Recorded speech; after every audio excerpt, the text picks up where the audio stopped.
Flamengo! Felipe, o Lasla aqui da Flamengo TV. Queria saber, depois desses 180 minutos contra o Atlético Mineiro, né, o que fica de aprendizado depois desses dois jogos, placares distintos, o que você tira de aprendizado em relação à parte tática, mental também, visando essa sequência? Sempre, como eu falo sempre, todo jogo deixa um aprendizado, deixa uma guia para onde podemos melhorar, onde podemos evoluir como equipe e também coisas positivas. Não é um adversário fácil, esperávamos esse jogo difícil e um resultado que dói, mas que está em aberta a eliminatória ainda. Boa noite, Felipe. Natália Brasil, da Rádio Roquete. Queria te fazer uma pergunta que ela tem a ver com o jogo, mas tem a ver mais com um jogador especificamente. No jogo passado contra o Atlético Mineiro, no final do jogo ali a gente viu a movimentação de você cumprimentando os jogadores, e a gente percebeu que o Hulk fez uma reclamação ali do comportamento do Alacian. Hoje, quando ele entra em campo, em algumas oportunidades a gente vê ali que os jogadores, né, chegam ali e tem uma discussão e no final acabou tendo realmente um momento ali mais adverso entre ele e o Lianco e o Everson. Então eu queria saber de você, que foi um jogador muito experiente, passou aí por toda essa sua experiência em campo, agora é treinador, um menino jovem desse que foi teu também na base. O que você acha dessa situação? Como vocês tratam isso internamente? Eu acho que o Wallace é o jogador que é pelo caráter que ele tem, pela personalidade que ele tem. É ele, é o jeito dele, ele não tem que mudar, tem que continuar sendo ele. E sim, vai irritar alguns jogadores, vai irritar outros. O que ele não pode nunca é ser violento, ser agressivo. Ele tem que continuar jogando dessa forma que ele tá, que ele entra, ele incendeia o jogo, já nos deu muitas alegrias. E os adversários que se irritem também acontece com os outros. Eu, particularmente, a única coisa que eu não quero é que ele atue de forma violenta ou então xingue, insulte algum jogador do campo, ao contrário. Mas eu quero que ele continue sendo ele, que ele continue sendo esse cara com esse caráter, essa personalidade. Oi, Felipe. Boa noite. Sérgio Lobo aqui. Queria que você falasse sobre os estreantes. Você hoje colocou durante a partida os três, o Samuel Lino, o Emerson Royal e também o Saul, mais para o final. E ficou muito claro para quem hoje estava no Maracanã que o Samuel Lino está muito pronto, inclusive até para, se você quiser, de repente, utilizá-lo com mais minutagem, enfim. Mas eu queria a sua avaliação sobre os três e se realmente os outros dois ainda estão um pouquinho abaixo no aspecto físico em relação ao Samuel. Nenhum dos três vinha. Bom, o Samuel jogou o Mundial e teve pouco tempo parado e vinha treinando, né, no Atlético. Os outros dois tiveram um tempo mais parado, bastante tempo sem jogar, mas eu acredito que rapidamente eles vão entrar na forma física, vem treinando. Hoje tiveram minutos e pouco a pouco eles vão estar em forma, porque são jovens, como eu falei, jovens em forma, não tem problema de peso. E é questão de treinos e minutos de jogo. Boa noite, Felipe. Léo José do Coluna do Fla. Continuando na questão aqui dos estreantes, mas puxando especificamente para o Samuel Lino, ele chega para uma posição que já tem Everton Cebolinha e também o Bruno Henrique. São dois jogadores que já estão há um tempo a mais no Flamengo, tem aquela questão de hierarquia, mas eu queria entender como que a comissão técnica, você especificamente, como que vocês entendem essa colocação do Samuel Lino meio que atropelando a fila do Everton Cebolinha e do Bruno Henrique? Ele chega de fato hoje para ser o titular do Flamengo? E o Michael? O Michael também. Não, então, para mim não existe ninguém com a camisa de titular, não existe ninguém com a vaga no time sem demonstrar no campo e sem trabalho, né? Mas a gente sabe da qualidade do Samuel, da hierarquia que ele tem, do diferencial que ele é quando ele pega a bola, e é justamente o jogador que precisávamos para essa posição, um jogador desequilibrante e determinante na área do adversário. Então, depois eu sempre falo, o campo fala e vai jogar o melhor. Boa noite, Felipe. Bruna Medeiros, do Disfla. Hoje o time apresentou muita dificuldade de criação antes dos estreantes entrarem, né? Principalmente do Samuel Lino. Qual a sua avaliação dessa dificuldade? Faltou um meia, talvez ali, mais de criação, mais característico. O que você avalia aí dessa dificuldade hoje? Obrigado. Bom, primeiro que jogos contra o time do Cuca nunca são fáceis, né? São sempre jogos assim, muito pelos encaixes individuais, pelas perseguições e porque muitas das vezes os jogadores não conseguem e acabam forçando o jogo e gerando esses contra-ataques, esse jogo de ida e volta que não nos interessa. E no primeiro tempo foi assim, não conseguimos encontrar tantas vantagens, né, no nosso plano de jogo, na qual eu coloco a minha parte de culpa. Mas mesmo assim, criamos chance de gol no primeiro tempo. Tivemos um lançamento aí do Léo pro Pedro, que ele quase domina. Tivemos chute do Plata, algumas entradas na área com o Luiz Araújo, chute do Everton Araújo também na trave. Tivemos algumas possibilidades de gol. Talvez eu me atrevo a dizer até mais que no jogo anterior, por mais que o jogo tenha sido pior. Né? Porque para mim hoje o jogo foi muito ruim, não, mas foi pior do que normal na fase defensiva nossa. Né? Então, isso sim que nós temos que corrigir e melhorar para o jogo de volta. Como eu falei, tá tudo em aberto, mas no segundo tempo já melhoramos bastante, conseguimos criar essas chances, desmontar um pouco mais essa defesa deles para poder chegar na área do adversário. Felipe, tudo bem? Boa noite. Gabriel Orfa, canal Paparazzo Rubro Negro e Revista Placar. Felipe, desde o começo do ano muito se falou sobre uma possível prioridade ao Campeonato Brasileiro, né? Depois da derrota para o Central Córdoba, você falou que isso não é verdade. E eu queria saber como é que você enxerga agora a situação desse jogo de volta na Copa do Brasil, porque o Flamengo está na liderança do Brasileiro, brigando na parte de cima da tabela. Tem agora um jogo difícil contra o Ceará, uma viagem longa, talvez muito desgastante. Depois vai para Minas para a Copa do Brasil. Como é que você enxerga esse jogo? Se você pretende ir com força máxima tanto contra o Ceará quanto contra o Galo. E também se você puder falar, aproveitando também, sobre os reforços nessa janela, se você já teve 4. E você teve um retorno também do Vitor Hugo. Quero saber se você pretende utilizar o Vitor Hugo em algum momento. Obrigado. Só antes dele responder, eu queria pedir que a gente fizesse uma pergunta. Nós temos muitos. Eu já até esqueci a primeira. A primeira é do... Ah, ok. Não, é bom. Como a gente já falou, Brasileiro e Libertadores sim que são prioridades, mas eu entrei hoje para ganhar. Com o time que entrou no campo, foi um time montado para vencer. Da mesma forma que o jogo do Ceará vou preparado para vencer, com as peças que eu acredito que são as melhores para poder vencer o jogo. E depois na volta, claro que vamos para tentar reverter, como eu bem falei antes numa pergunta de um companheiro teu, e para mim, na minha opinião, está totalmente aberta. Sabemos que é difícil jogar no estádio do adversário, mas da mesma forma que eles venceram aqui, a gente pode vencer lá. Felipe, aqui. Ok. No lance do gol, né, o Atlético fechou as linhas de passe, o Flamengo trocou passe dentro da área, resultou de um erro, o Coelho fez o único gol da partida.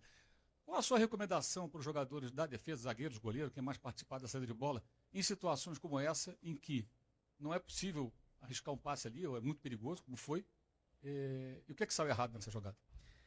Bom, eu não vi ela toda ainda, mas eu sei como é que o Atlético pressionava e sei como é que eram as soluções, né? Então, essa nossa saída de bola, ela nos deu tanto sucesso até agora, a gente saiu jogando de várias formas diferentes, contra várias pressões diferentes, e hoje aconteceu o primeiro erro, talvez, de saída de bola, que tenha acontecido o gol, na qual eu peço para os meus jogadores fazer isso, eu peço para eles saírem jogando, e eu sei do risco que existe, e algum dia iria acontecer, foi hoje, infelizmente. Então, a única coisa que eu quero é que eles não parem de tentar de sair jogando, porque eu acredito que no futebol dessa forma, essa é a minha ideia, e eles assumiram e entenderam bem o que eu quero e o que eu espero. Né? Nessa saída da pressão, eu acredito que foi um passe onde o Léo não contava com que tinha um jogador esperando, não sei se era o Coelho, né, que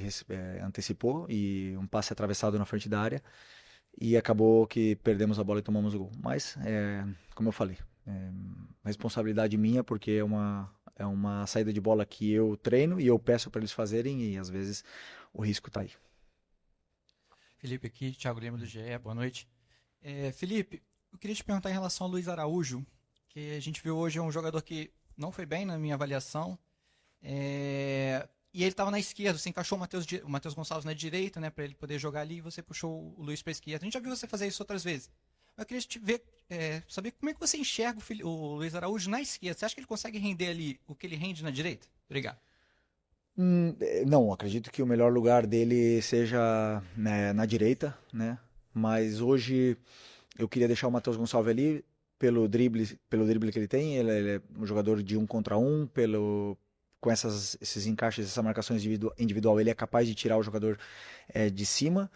E sempre pensando em que o Luiz Araújo é letal e um finalizador nato para quando a bola chegasse dentro da área para ele pudesse fazer os gols, do mesmo jeito que ele jogou outros jogos e fez gols e deu assistências do lado esquerdo, né? Sei que o jogo em si dele não é beneficiado com ele jogando na esquerda, mas a fase de finalização dele ali, eu acredito que sim.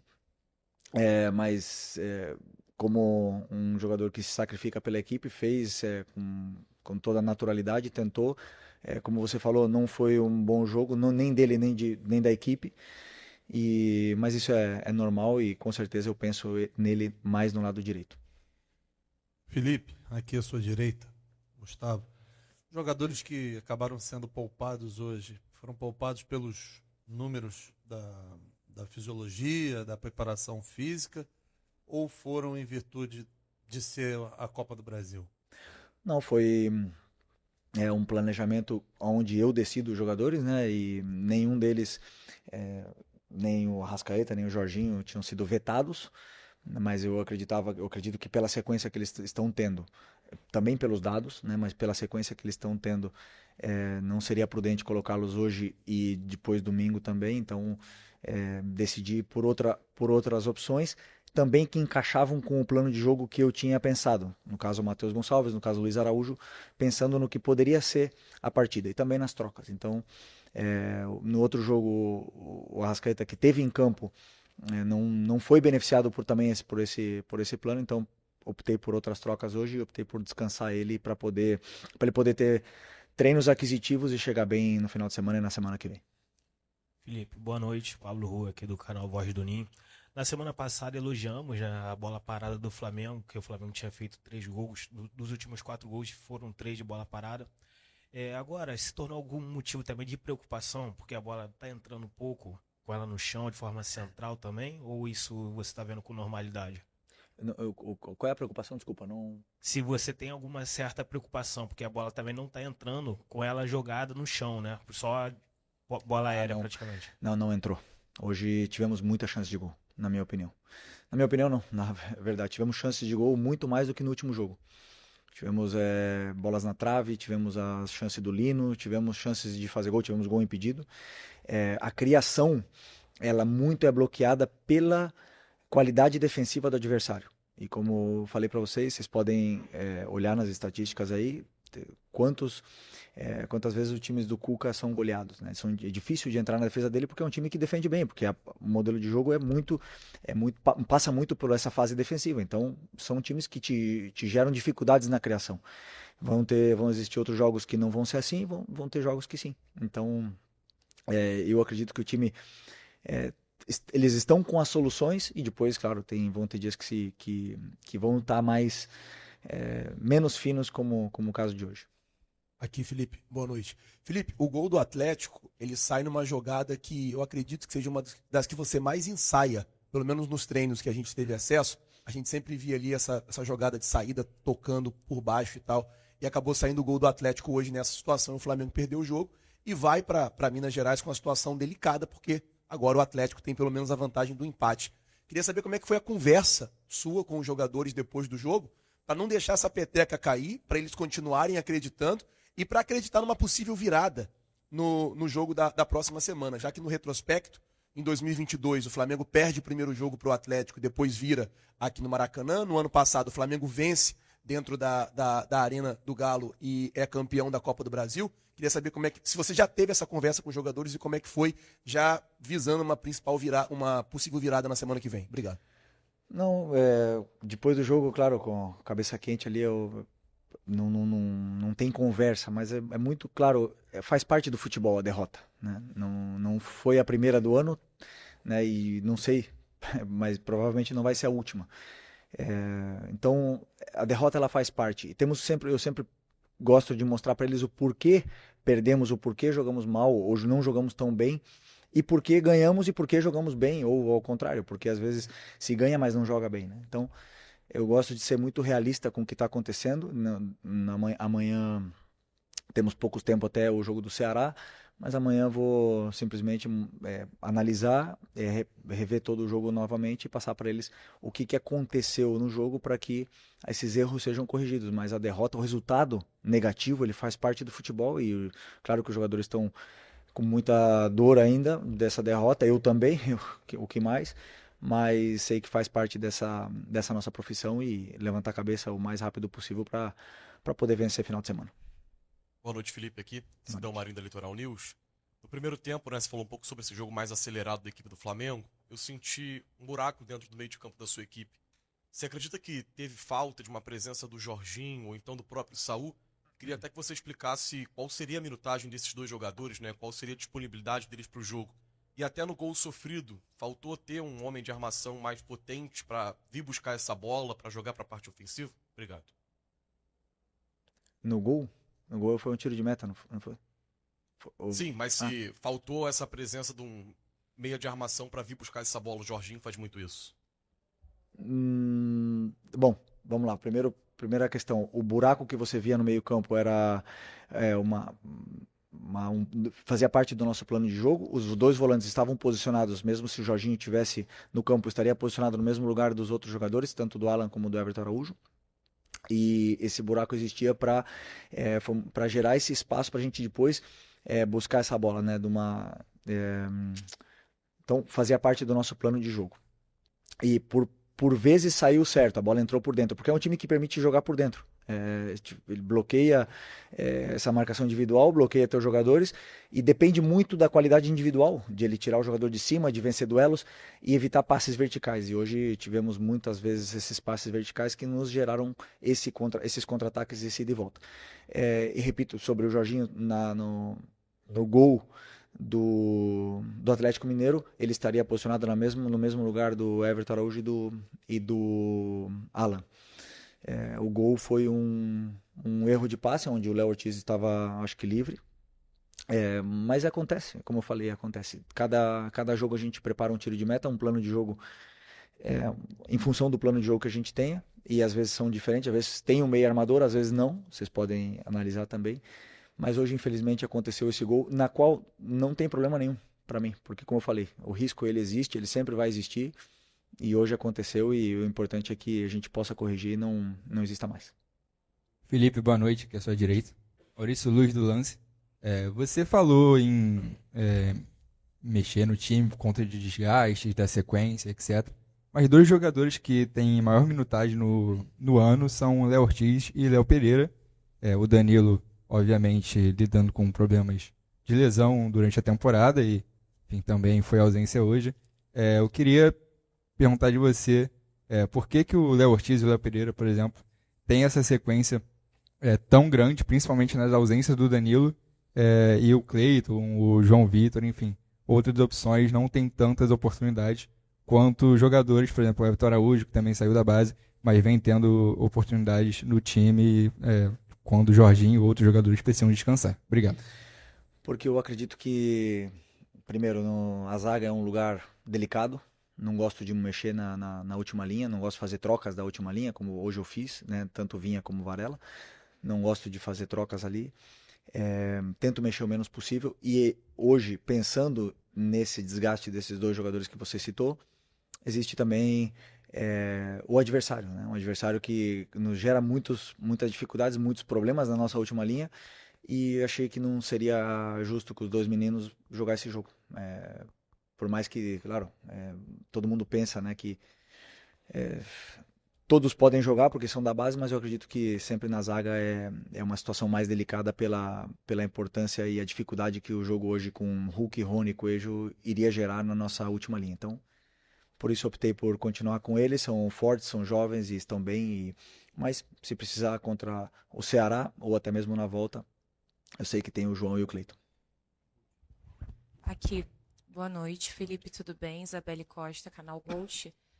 Acho que foi uma surpresa, assim, tanto quanto inesperada, a o relacionados com o Samuel Lino, o Royal e também o Saul, né? Até porque eles estavam em período de pré-temporada, o Saul mesmo, a gente tinha até falado sobre. Como é que você vê a preparação deles? Porque a gente já viu em campo o Samuel Lino, inclusive, indo muito bem, fez aquele gol que estava impedido, mas se movimentando muito bem. Como você vê a preparação, o entrosamento deles também, né? Porque foram pouquíssimos treinos. E sobre o Everton Cebolinha, o que está pegando com o Everton? Obrigada. Bom, o Cebolinha está com uma tendinite, mas isso é assunto do médico, né?